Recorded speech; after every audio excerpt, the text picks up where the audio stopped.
Hey guys, you probably can't hear me. No, it looks like you can. Yeah. These are the little things that I'm going to improve upon over the course of time. So, welcome. My name is Stephen Haberman, aka Pin Daddy on Twitch, and there's a new series for you guys called The Pins We Play.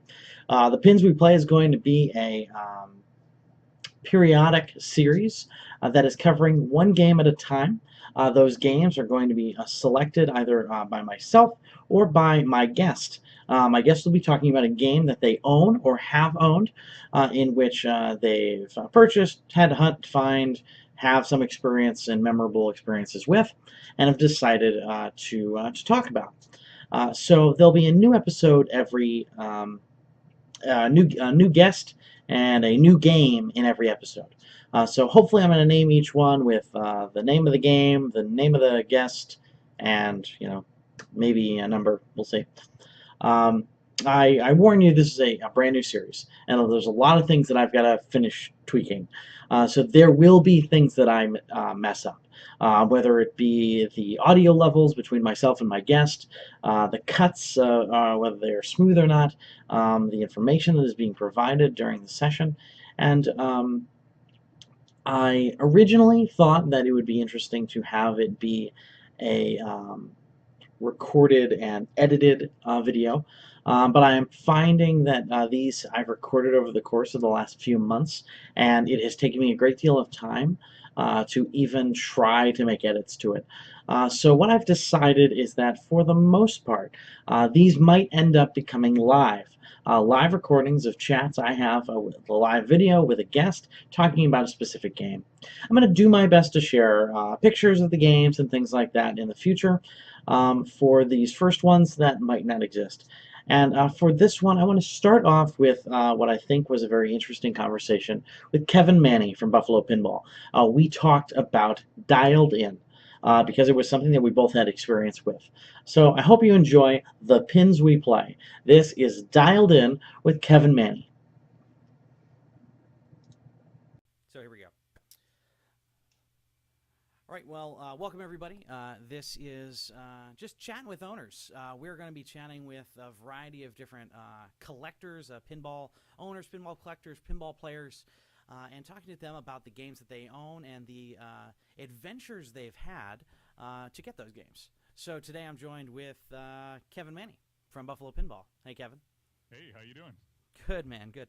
So if people haven't heard about you, give them a brief, let's find out, when did you get into the hobby, and what have you been doing in the hobby since joining? So I'm about 5 years roughly into the hobby. Kind of dove head first. I'm more like 8 to 10 years into like arcade collecting in total. So I got started collecting video games, stand-up arcade games. If you're watching the video, you can see a few of them behind me that I still have. And then I met up with my buddy Nick Lane. He had bought a brand new ACDC pinball machine and invited folks over that were in this Facebook community to play it. And I had never played a brand new pinball machine at that point, so I was like, yes, I want to play a brand new pinball machine. That has to be an amazing experience. And then from there, it's kind of decided I needed to get one of my own, so I bought a Roller Games. Was my first pinball machine, and then we started up leagues, we started hosting tournaments, and then conveniently I needed to have at least 4 games to host the league at my house, so that gave me an excuse to buy a couple more. And then I decided my old garage wasn't cool enough, and it had holes in the floor, and games weren't level, and I actually realized that was the thing. So we ended up building this garage with the back half of it dedicated to pinball machines. So now I've got 9 back here altogether. One of them is on loan from a friend, but the rest are mine. And it's kind of this hobby that just is all encapsulating. Once you're in, you're all in, and there's just so many different aspects to it that are cool, as far as buying, selling, modding, fixing, talking about it, streaming. We got into doing the Twitch streaming stuff a couple years later, and we've been doing that for almost 3 years now. And we do podcasts and YouTube, and you can take this hobby as far as you want. Excellent. And that's actually where I found you with the live streaming. I very much was a gamer leading up to this point. Played video games all my life. Was a console gamer. I didn't own a cabinet or classic games really. I was playing, the latest and greatest at all times, and I found myself in this kind of hole where I couldn't find a gaming community that I could really connect with.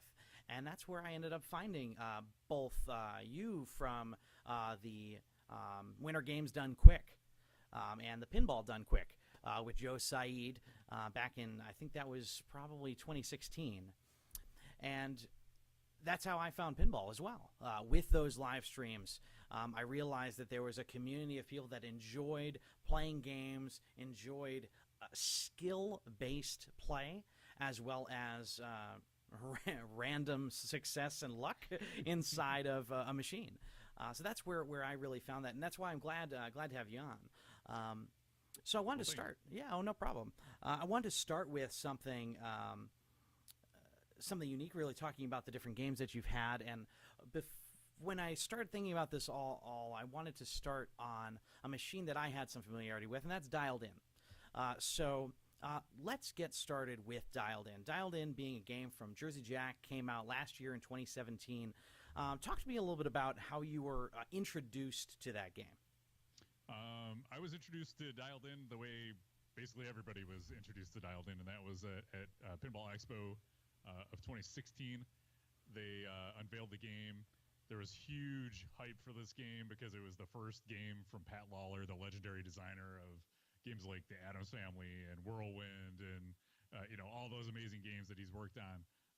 He had been out of the hobby and out of the industry for a number of years, and this was his big comeback game. They had announced it a number of years prior that he was working on this game, so he had a long time to work on it. Everybody couldn't wait to see what this game was going to be, and they unveiled it at Expo, and they kind of spontaneously on the spot decided to live stream it, and they did it on like just on a phone and somebody holding it up there, and so you didn't get a really good impression of the game to start off with, and a lot of that was there's this vitriol on Pinside. Pinside, if you don't know, is like the big pinball community website forum where everybody gets together to talk about pinball, and there's just this huge backlash about why do I want a pinball machine about a cell phone, and what's this guy wearing mom jeans, and the thing about pinball is like there's so little news that comes out. You get 3 machines a year from Stern.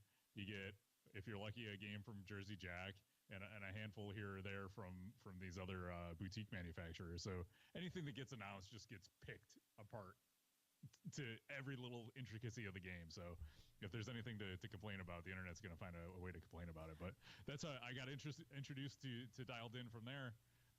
And then honestly, we had been working with Jersey Jack, so we had been streaming The Hobbit with them over the summer leading up to that expo, and Jack invited us down to do a live stream from Jersey Jack Pinball headquarters in New Jersey, and that was the first time I got to play this game, which was an amazing opportunity. So we were down there the week after Pinball Expo in 2017 playing this brand new game they had just shown. Only people who had played it before that were the folks at the show. So we were super privileged. We were the first ones to show it streamed, really kind of highlight the game. We talked to Pat Lawler on the phone during the stream. It was like the ultimate pinball geek out moment for me, talking to Pat Lawler on the phone. It was amazing. And yeah, it was once I got into playing this game, like I'm sure you had the same feeling. Like as soon as the first couple flips on that game, you're like, this game shoots amazing. It's like everything's like butter. It plays like a game that an experienced pinball designer had a number of years to work on. Just go get those shots dialed in, so to speak. I think the game lives up to the name. And yeah, it's amazing. And the more I play the game, the more I really enjoy it. Every time I play it, I find something new to really enjoy. So you kind of brought up a point that, like, I think is very unique to you as a pinball streamer, and also having partnered with Jersey Jack. You had a relationship already with Jersey Jack. Now, up until that point, had you owned or had any Jersey Jack machines in your home up till when Dialed In was introduced? Sure. So over the summer of 2017, we had gone down to the factory to do a stream of The Hobbit because that was the Mm-hmm. game they were producing Okay. at the time, and we saw the game. We thought it was awesome. We're like, if we come down there and stream it, I bet a lot of people are gonna like what they see. So they invited us down. We went down. It was a super hot midsummer day in a factory with no air conditioning. It was me and Nick and Martha and Mike Mixer Tuna joined us there and Steve Bowden, and we just had an amazing time down at the factory playing this great game, The Hobbit. So after that, kind of part of the deal was we would come down there and do the stream, and then they were going to loan us a Hobbit so we could keep streaming it and keep showing it off to everybody. So I was lucky enough to have that at my house. I hauled it back and set it up right after the factory stream, and we had it for a few months. It was a couple months at my house, a couple months at Nick's, and we just streamed the heck out of that. So, but other than that, I haven't had a Jersey Jack game in my possession. I've never owned one personally. We had that loaner. That was the closest I got. Other than that, it was just playing, The Hobbit and Wizard of Oz on location. Those were the two games at the time. So you've got Dialed In has been released. You've actually been part of helping get that machine into in front of eyes with the live streaming that you were doing with the partnership with Jersey Jack. Did any of that experience that you had kind of push you forward in saying like this had to be mine? Oh yeah. Yeah. Oh yeah, yeah. It was as soon as I played that game, I'm like, I've been like the Addams Family to me was the game growing up that I remember. So much like you, I was a video game player, console gamer growing up. I had NES, Atari 2600. My dad had growing up. I had an NES, Super Nintendo. All the systems in my teens. I got into weird stuff like the CDI and the TurboGrafx and the Sega Saturn, all that stuff. So I was way into video games, and I remember reading an article. I think it was in GamePro magazine or EGM, one of the two, had actually featured the Addams Family in there. So that kind of grabbed my attention because I was like, oh, well, here's this pinball machine in a video game magazine. This must be something cool. So I remember when I finally saw it in person, and I played it. I was a very amateur pinball player at that point, but I remember getting the thing to come out and grab the ball and take it back into the box, and I was hooked. I was like, this game is the best thing ever. If I ever own a pinball machine, that is the machine I'm gonna own. So I'm admittedly a Pat Lawler fanboy from way back. So sure. Going in and playing this game, this brand new game, it brought back a lot of those memories of the Addams Family. It's got some similar shots. It's got that cross playfield ramp shot, and the shot up the middle to kind of set it up, and everything really kind of fell into place for me with that game. So yeah, absolutely. After playing it at the factory, I'm like, I called Jen the next day. I'm like, wait, I got to get one of these. So I think that's another kind of big point. You're talking a little bit about the nostalgia of a Pat Lawler design, a familiarity with the way in which his games kind of flow and play, that reminder of that experience that you had with Addams Family. And I know, won't get too much into the fact that I know you own an Addams Family as well. But with that nostalgia, we're now at a point where, okay, I'm thinking about buying Dialed In. Dialed In's $8,000. So talk to me a little about any of the walls that were holding you back from just literally making that purchase, even though as we already know, 24 hours after playing it, you were like, yeah, I'm in. Yeah. Was there anything that held you up? Exactly 24 hours, but it was pretty close. Okay. It was maybe that next week, but yeah. I mean, I guess at this point in the hobby, I've been lucky enough to kind of build up my collection to the point where I've learned how to fix older games and kind of put in the time and effort over the years to build up a collection where I'm able to sell off a couple games to get something new, right? So that definitely helps. And there's only so much time, money, and space that you can spend on this hobby, right? Sure. And I don't want to have an overabundance of pinball machines because then you start falling behind on maintenance of things, and I don't want to spend my entire life fixing pinball machines because I enjoy playing them so much. But yeah, so I was like, all right, what am I going to sell to make this game happen because I want it that much? At that point, I like working with Jersey Jack and just getting to know everybody there. I'm like, these are really awesome people.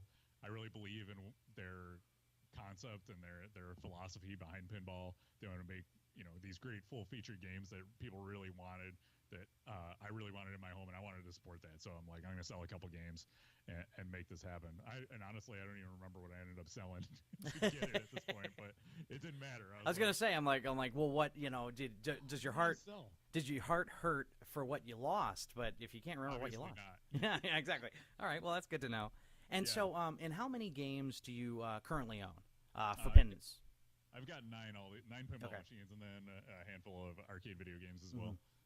All right, so it's good to keep in mind. So, like you, as you said, you've kind of built some, both some equity in the hobby by having, almost 10 machines in your home, and on top of that, you've got some sweat equity, having built and worked on the machines. So, if there was, if let's say you didn't have any of that, let's say you don't have any of those working, skills working, and you didn't have the games to sell. Right now, gut, would you be able to throw down $8,000 for a dialed in? It's when I think about $8,000 for something that's just like a hobby. In my mind, that's crazy. Mm-hmm. Like, you're almost buying a car, right? So unless you've got, luckily I'm 40 years old, so I'm getting to the point in my life where I've got my career, I've got some discretionary income, so that can go towards that. But even still, just like the mental block on like, am I really going to throw down $8,000 on this toy, basically this oversized man toy that I'm going to enjoy and play? I have a hard time thinking about it like that. So for me, like where I am, I don't know. I would probably find a way to make it happen. Honestly, when I'm looking at my Tron right here, and that was the first game I went like that was over like $2,500 that I bought. I bought it from a friend, and he had bought it new in box, only had it a couple months, and it's my dream theme. I'm a huge Tron nerd, and I'm like, well, I really want this, but do I want to drop like $5,000 on this pinball machine? I don't have it right now. I mean, I had it, but it would be wholly irresponsible for me to dip into my savings and pull out $5,000 and throw it into this pinball machine. So what I did was I looked back into my gaming past, and I dug up some of the old video games I had laying around, and I ended up selling enough of my retro games to pay for the Tron. So Wow. yeah. So all those Virtual Boy games that I grabbed for $12 that were now like $400, and I'm a unabashed supporter of the Atari Jaguar, and I had some duplicates of games that were worth quite a bit more than I had paid for them back in the day. So, and weird prototype stuff that I'm like, this is just sitting in a box that I'm never going to use. So yeah, I put it into the pinball machine. But the great thing about pinball is the games tend to retain their value pretty much. So even if you're dipping into your savings and you're going, man, I'm dropping $2,000 on this, and I probably shouldn't be doing that. At least, at the end of the day, you're probably going to be able to get most of your money back out of that. So I like to say that the money is a lot more fun in my garage than it would be in my bank account. So Yep. that's kind of how I think about it. And so that actually is a really good jumping off point for me, because I bought Dialed In. And I had the same experience you had when it comes to seeing it at Expo, seeing that introduction, and being like blown away. Hearing about Pat Lawler, I knew Pat Lawler from enjoying games like Roller Coaster Tycoon and Monopoly at the arcades in my mid to late teens.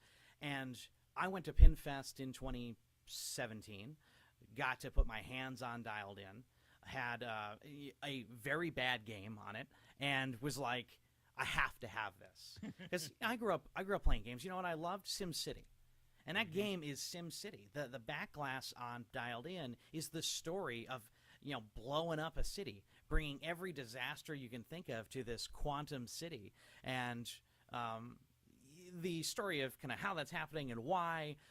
Maybe not perfectly fleshed out, but who cares? It looks cool. And so, like, I saw all of that, and I was thinking, I have this beautiful story on the back glass that everyone can see in my house. That screen is bigger than the television that was in my dorm room. So true. And then I also have this amazing game that is coming from the Premier Builder, made for the home market. And you know what? At that time, I I don't have 8 grand. I don't have I don't have an eighth of that ready to go for a pinball machine. But I also saw it as that machine will be $8,000 and it will be $7,500 in a year if I sell it because of the value that they hold. So even though you can, as you said, have some sweat equity and build out a collection that retains its value, I've never seen a video game last as long as a pinball machine does in its value. Like I could, like if I bought God of War, and 2 weeks later I could have bought it for $20 less than I bought it at release. Yep. So I've learned lessons there. I haven't learned them well, but I have learned them. Don't buy it at release, but I want to. Well, okay, you're going to pay for it. So that was one of the things I decided. You know what? I don't have the money, but I talked with Pinball Star, Joe, and he, said, hey, you can go on a payment plan. You can pay it off slowly. Once you're ready and you feel like you're more comfortable with the bulk rest of the payment, you can pay that off. And that's what I did. Like I'm in my 30s. I'm not yet all the way up into my career yet. I'm not all the way into my my savings, but I had enough where I knew I can put parts of that away, knowing that that's what I wanted. It took me 6 months to put that money together and pay it off, and it was the best thing I could have done getting into pinball, because it then gave me instant value in my collection. Because what I realized from being a gamer and being a game trader, being a game bargain bin, collector, if you have something that keeps its value, then just keep an eye out for what else has that value and trade when it's still up. Trade when it's high. Keep it when it's high. So you bought your dialed in when?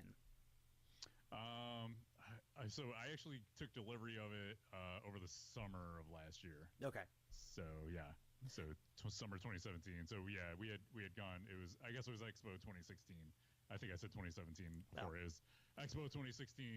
They announced it and then they shipped them in 2017. So I got mine summer 2017. And so, I got them right around the same time. I think it was like August of 2017. So you've got it. We know. Hey, it was $8,000, and you bought it from you bought it from them.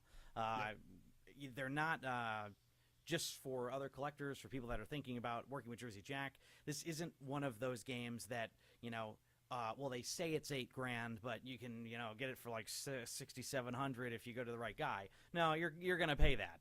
Right. Yeah. I bought mine direct from Jersey Jack, and yeah, they sell their games right at MSRP.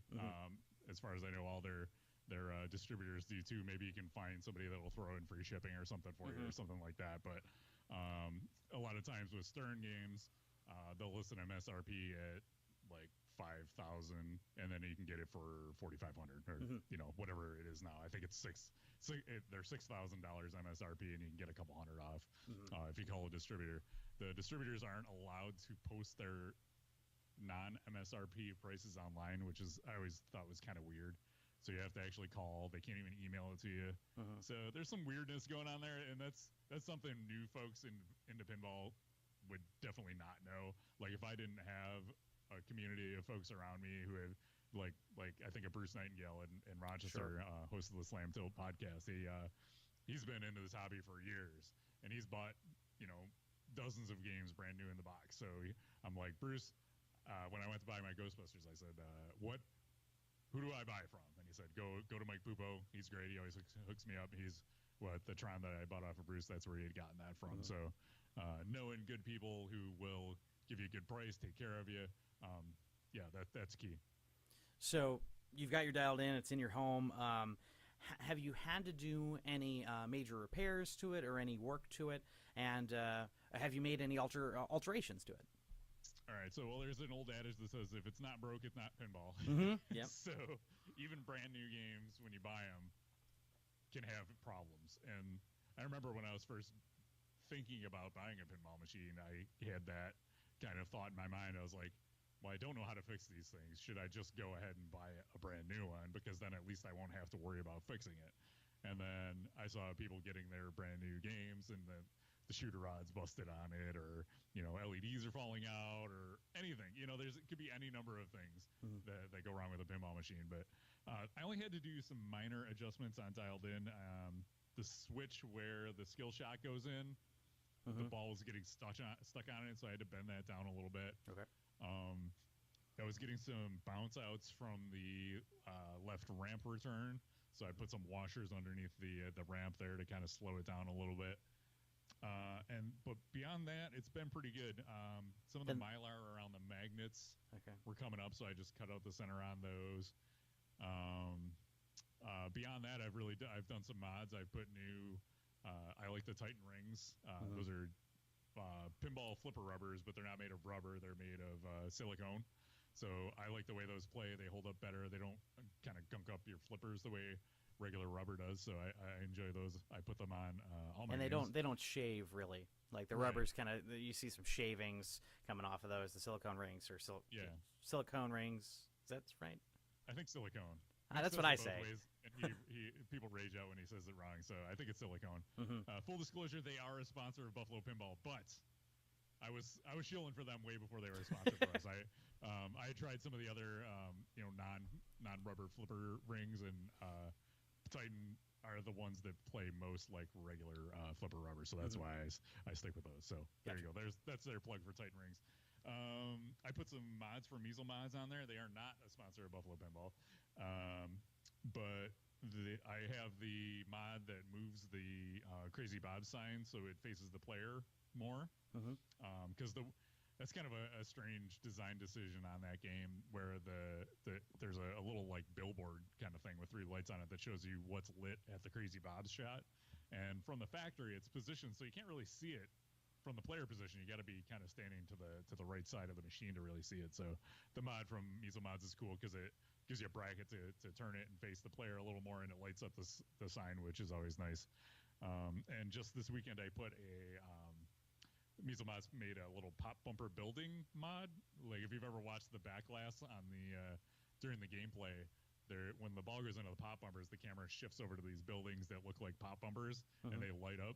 So they made a real version of those virtual buildings from the back glass, and it mounts on the left ramp in the back corner of the machine. It looks pretty cool.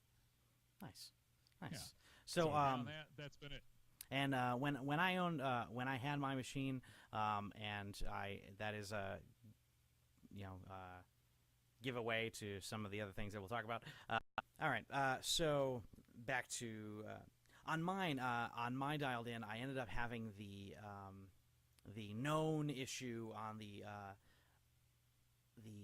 left lower kicker. There was a hidden ball trick. What am I talking about? The trapdoor. Trapdoor. Thank you. Yeah. Of course, words. They're good for podcasts. Just not something I enjoy remembering. So mine would go down without any problem. It would not come back up very easily. So what I really appreciated about that was that it was not game breaking. So even though from the moment I got it, it did not work in the correct way, I could play the entire game, and instead of it doing the orbit, it's just going to come out of the phone. Right. So for the better part of the time that I owned that game, that was happening. It was a little frustrating, but as I said, I could play the entire game without it really affecting whether I could continue my game or not. So I left it for a majority of time. I did find, actually, the other host of the Slamtail podcast, Ron Hallett, shot a quick video of basically bending a little piece of metal to make it work. And I believe that was Ron Hallett. Yeah. And sure enough, like I did that and it worked. So, again, knowing a few people, being connected to this community, I basically was told a whole bunch of times from Jersey Jack, just lube it up and it'll be fine. And, I did that. It still acted up a little bit and then kind of bent that little piece of metal, and sure enough, it was perfect. And I will say that was the only thing that went wrong on that machine. I think the only other piece was I did those Titan rubbers as well, or silicone rings, and they got a little tight on the far right. I'm trying to remember how close it was to the flippers. It wasn't down by the flippers. It was over by the drone shot. Okay. So the drone shot, it got a little too tight. So every once in a while, when I flipped the flipper to get ready to start a ball, just check the flippers, I was getting points. So I was getting like, Okay. 10, The 20, 30 sneak and points, the switch just a flip. little. Yeah. But it was Yeah. just enough where I was just like, hey, how long And would it those, take me? yeah, those are the things you learn when you own pinball machines. Yeah. Exactly. So yeah, it was just pull the silicone ring a little tighter, or pull a little harder on it and put it back on. And it's fine. Yep. Or get a switch adjuster and whoop, just adjust that switch a little bit more if you want to go the advanced technique route. Yes. I was the beginner, so I did not know that. There you go. See, glad we're having this conversation. Exactly. So you still have the machine, as I can see it in the background. I turned it on as inspiration in the background. Yeah. Yeah, I really appreciate that. And have you had a moment, a game on it, a shot on it, anything that you would say like really has just solidified it as a member of your collection, or just a member of a memory that you're going to say like, thank God I had this, thank God I got to do this. Yeah, I mean, for me, the memory is going to the factory and playing it, right? So I have this super personal connection to this machine, helping to be part of the game's launch in whatever small way we were, talking to Pat. And then just from there, it's been, I knew I liked the game, but I didn't appreciate it until I had it in my house as much as I do now, if that makes sense. Yeah. Every time I play the game, I find I look at different parts of the playfield, and I really admire the attention to detail that Jersey Jack puts into their games. For example, on the LE edition, which is the one I have, it's got the ramp lights, right? So you didn't have this on your game I because did not. the standard doesn't have that. But what they did was, I was looking at it, I was like, man, they had to run a lot of wires to all these lights, and you can see them along the side of the ramp. So what they did was they put these little like high voltage signs on the ramps that make it look like those are power cables like powering the city.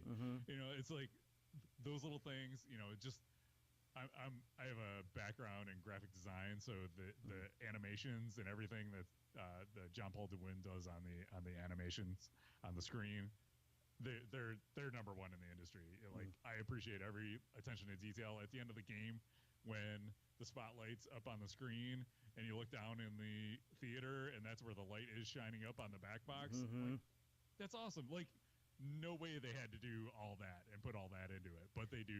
And I just love that about the game. And I think that that's a really good point. Something else that, like, by buying it as early as we both did, there were some real significant improvements upon the game after 1.0. You bought it and it was 1.0. Or very, very close. And while I was playing it, I put in, an update at 1.4 or something like that.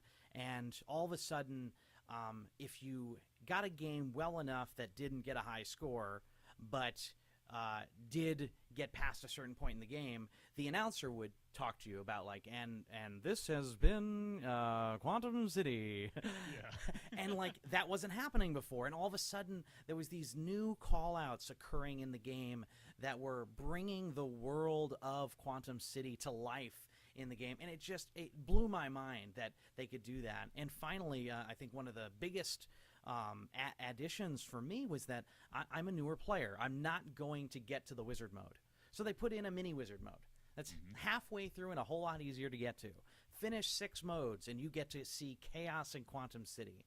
And the simple fact that I was able to get to something like that when I did feel like I had really only started to scratch the surface of understanding that game, and that came post purchase. That is an addition that came to me. I didn't pay for that upgrade or that update. I got that. I was so pumped to hit a mini wizard mode, to know that I now had this new variety of gameplay occurring in the game, and for it to be basically free to me. Yeah, so you hit on a couple points there that are really interesting, like the whole concept. I mean, we get it in the video game side too, right? You buy a game day one and there's a 5 gigabyte patch you have to download and it changes the game all over. But pinball machines, it's like they have to build these things and they have to keep the production line moving so they can keep people employed, so they keep money coming in, so they can keep making games. So sometimes these games come out and the code is not finished. And a lot of times, even if the game technically is all there, all the modes and everything are in there. There are bugs that crop up or scoring balancing that they need to do once the game gets played in tournaments. They'll see certain high-level competitive players really exploiting a certain part of the game, and they don't want that. The pinball designer wants you to play the whole game. They don't Sure. want you to just hit the left ramp all day for major points. So that's awesome. And I forgot my other point. So we were talking about what were you talking about? We're talking about the Mini Wizard mode and the extra releases. Yeah. So Joe Katz was one of the programmers on Dialed In, and I talked to him at this past Expo 2017, and that's when he told me, when you get I was just about to get my Dialed In, and he said, when you get it, we're going to have brand new code coming out, and it's going to add this feature to where you can overcharge the phone. If you hit QED, then that'll increase all the value of your modes, and it's also going to add that any wizard mode in Chaos and Quantum City. So that it's a real balancing act for these manufacturers and programmers, because they want we talked about the price of these games. They cost so much money, so they want to give you something that there's a lot to do in. It's super deep. So when you bring it home and unbox it, you don't see the whole thing in a week, and you're like, well, that was boring, and now I'm ready for something new. They want you to get your money's worth out of these games. So, but not everybody's going to be able to get to Showdown. I haven't gotten to Showdown. I've gotten Armageddon a couple times, but I haven't gotten to the end wizard mode in my game. Yep. And I've been playing pinball for 5 years, so they realize that, hey, not everybody's even going to get to Showdown, so let's put something in there so these newer players, when they have like the game of their life, they can make something cool happen. It's just not just like, oh, well, I got 3 more modes than I usually get. Yep. So yep, absolutely. It's a struggle, and you're not going to please every person with every machine, and the same goes for video games and everything else. But I'm really admiring the thought and the level of detail that goes into these games these days. And so to close out specifically on Dialed In, if you could do it again, would you buy it again?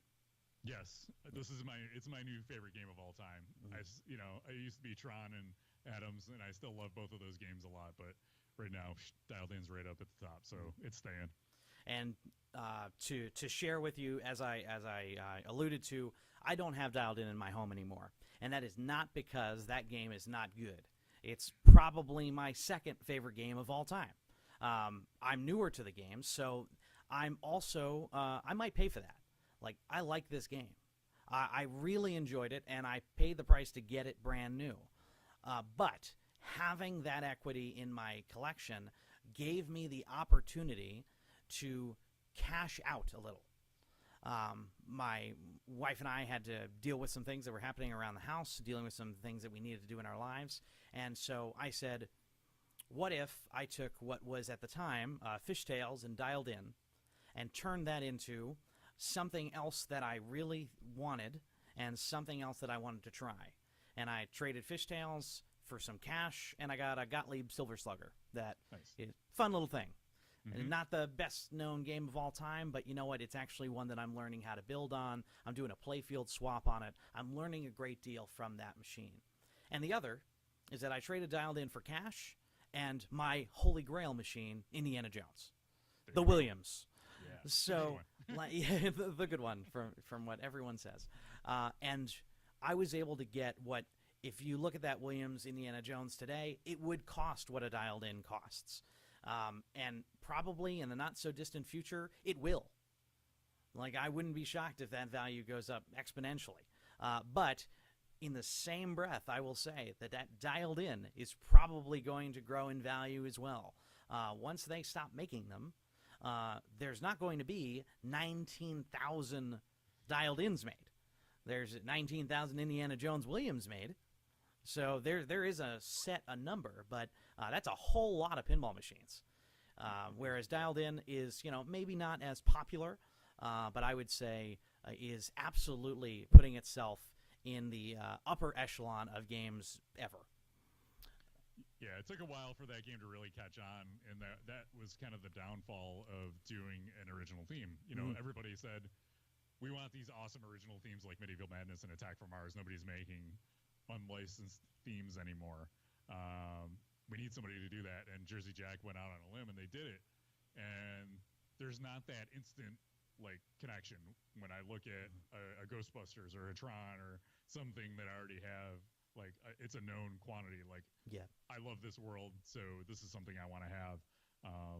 They really had to sell Dialed In hard, and Jack traveled all over the world taking those machines to shows, and because he knew once people got their hands on these games that they were just gonna love it, and especially the seasoned pinball players, it plays Yeah. like one of those '90s Williams games. If they had never gone out of business, if they were still making games today, that's what it reminds me of. So, yeah, it took a while for that game to really catch on, but now that people are getting their hands on it and playing it, the popularity is just going up. And I want to express this because I think it's a unique thing that folks right now don't know.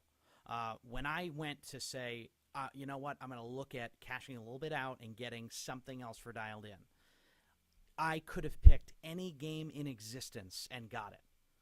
So I did a payment plan to get Dialed In. I was able to pay over 6 months and get it.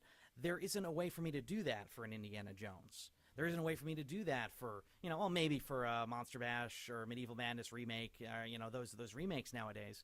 But literally when I had my game listed for trade on Pinside for 36 hours, and I had 30 offers.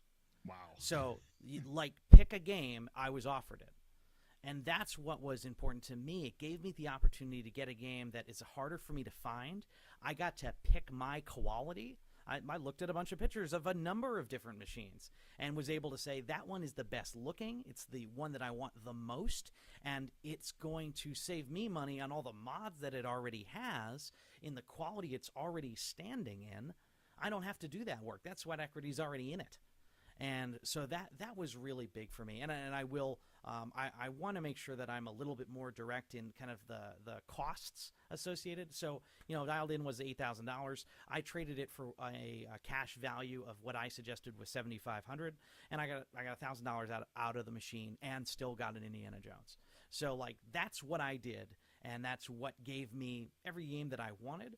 And I can still say that if I could have had Dialed In and Indiana Jones, that's what I would do.